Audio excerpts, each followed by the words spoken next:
I was raised on the legend of Bombardier Donald James Millard, my grandfather. He was sadly killed in Anzio, Italy during the Second World War. Mum had only ever met him once when she was just 18 months old, the only time that Jimmy, as he was affectionately known, got to hold his dear little daughter.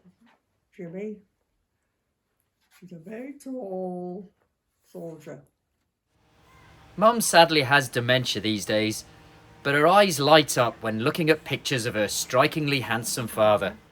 Mummy with his friend, and that is Jimmy.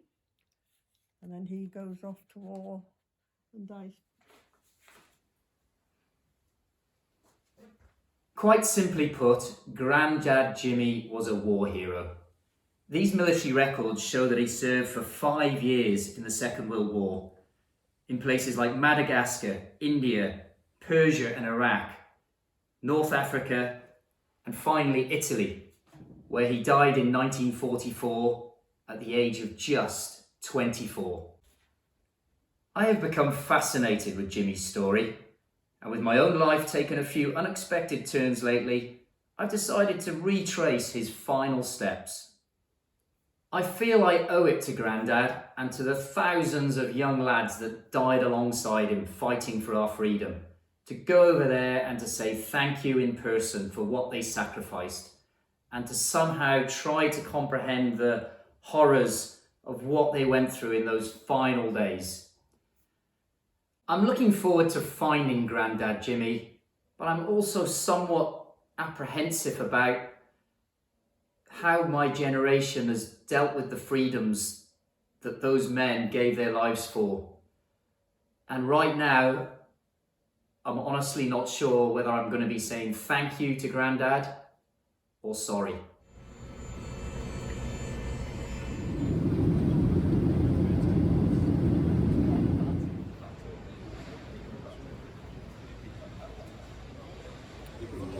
Anzio's about an hour's train ride south of Rome, so I've decided to spend the night tonight in the capital city and, let's see what it's got to offer. When in Rome and all that. Cheers.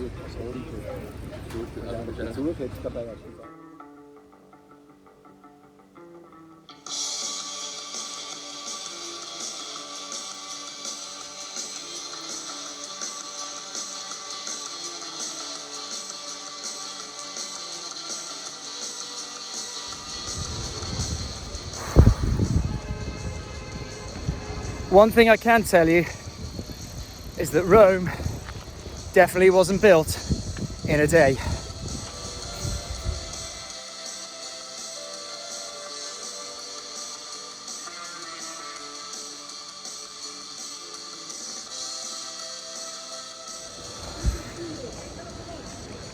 I don't think he's home, but hey, let's go and try anyway, hey?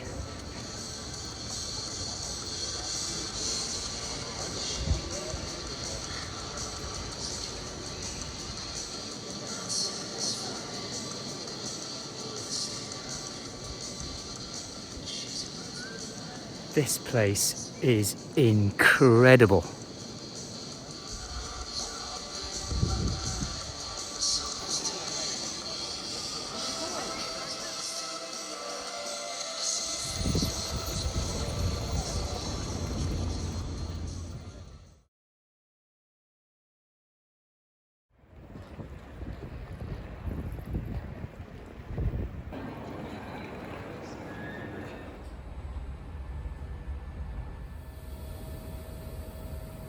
After the euphoric highs of yesterday and travelling around that incredible city, Rome, and last night enjoying a few drinks and an amazing atmosphere really of that beautiful city, I've arrived here now in Anzio, and there's an unmistakable change in emotions. I can only describe it as attending a wedding party or a birthday bash yesterday, and then today I'm heading to the funeral of my beloved Grandad. That's the change in emotions I'm feeling, and I don't know what today's gonna bring. I'm already starting to feel it's gonna be tough, but right now I wouldn't want to be anywhere else in the world than here.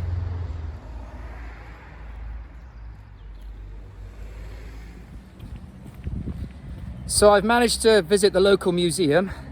Tremendous place, a hive of information of what happened 77 years ago here in Anzio. And I also managed to have a chat with a local historian whose English wasn't great, but I explained to him the regiment that Jimmy was in, the time he died, and he's actually given me some locations where possibly Grandad may have met his final day. So I'm off to have a look. This is going to be interesting.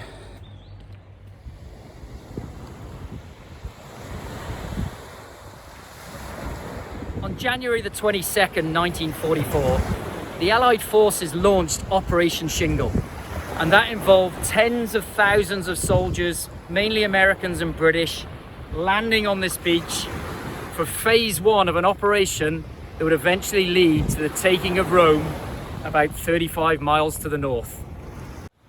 The element of surprise obviously worked because the Allied forces met with relatively low resistance from the scattering of German infantry that was in these parts that just didn't expect the landing.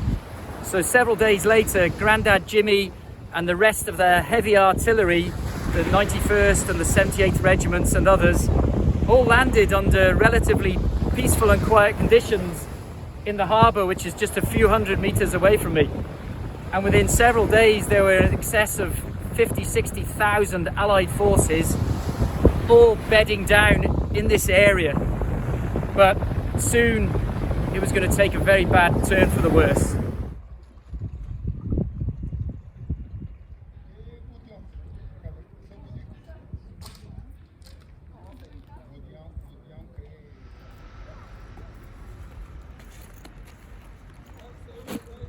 The Allied forces were commanded by Major General John P. Lucas of the US Army. His instructions from his senior command were to take the element of surprise and to continue with the assault on Rome. But when Grandad Jimmy and the rest of the 91st Regiment Royal Artillery arrived here in the harbour under relatively calm conditions, they were told to go about 2 miles east and to dig in for the long haul and await a German counterattack. It proved to be one of the most calamitous decisions of World War II.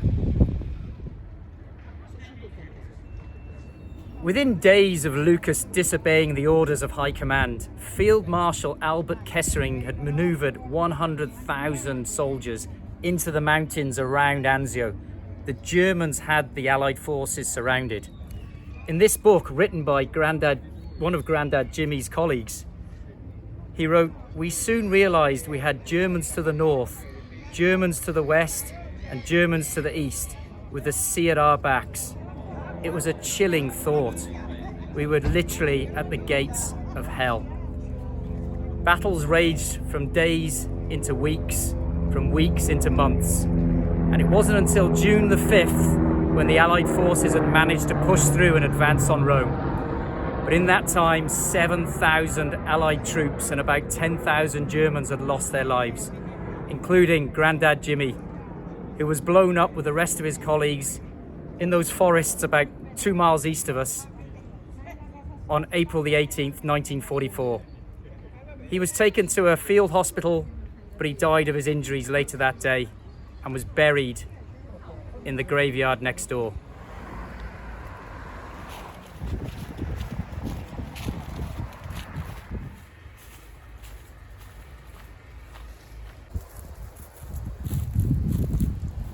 So according to my historian contact this morning, or what I could make out, this forest area here is roughly where the 91st Royal Artillery Field Regiment was located around the time where sadly Grandad Jimmy met his fate. It's just a wooded area, hundreds of cannons. The 25-pounders would have been told to bed down, dig in. The lads would have literally been sleeping with their weapons, firing as many shells as they could into those German positions. But sadly, they were left exposed to the Luftwaffe, who were bombing them daily. not to mention the heavy artillery that would have been bombing down from those mountains from the German cannons and positions that were surrounding these Allied forces positions. Truly horrendous. And Jimmy endured 2 months of it before sadly meeting his death on April the 18th.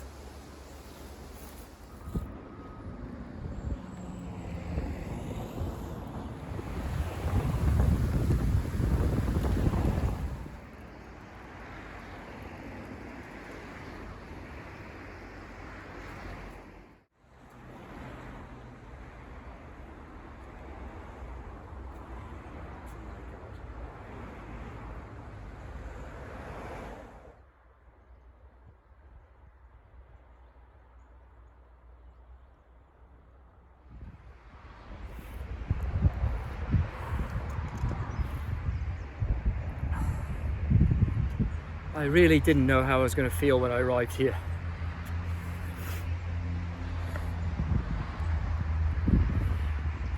This has blown me away. More than 2,000 British lads, mostly in their early 20s, are buried here.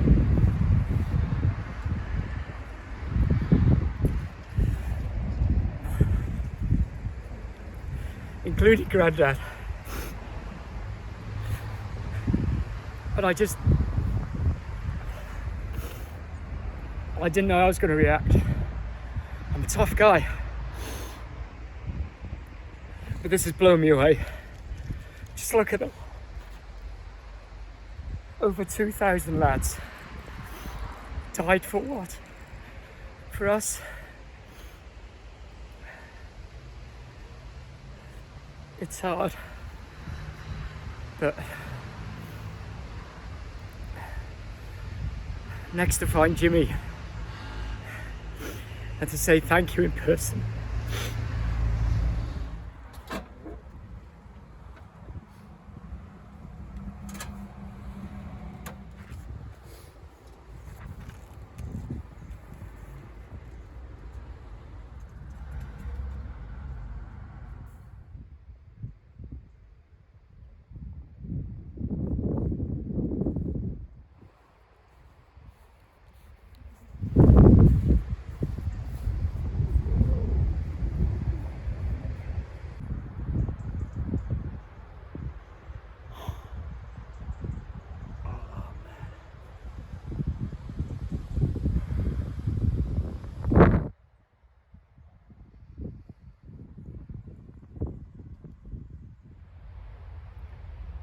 So I've been chatting with Grandad for the last half an hour or so, bringing him up to speed with all the family information and details and dramas over the past few years, and in my case, past few weeks.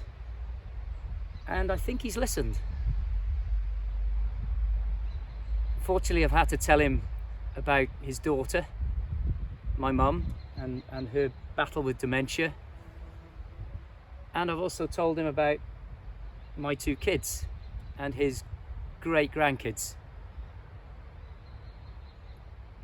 It's felt good talking to Grandad. I feel he has listened, and being here today, it's given me some sort of clarity about my position in life and where I'm at right now and where I need to be going. And I feel that now, wherever that is, Grandad Jimmy, I think he's going to be with me.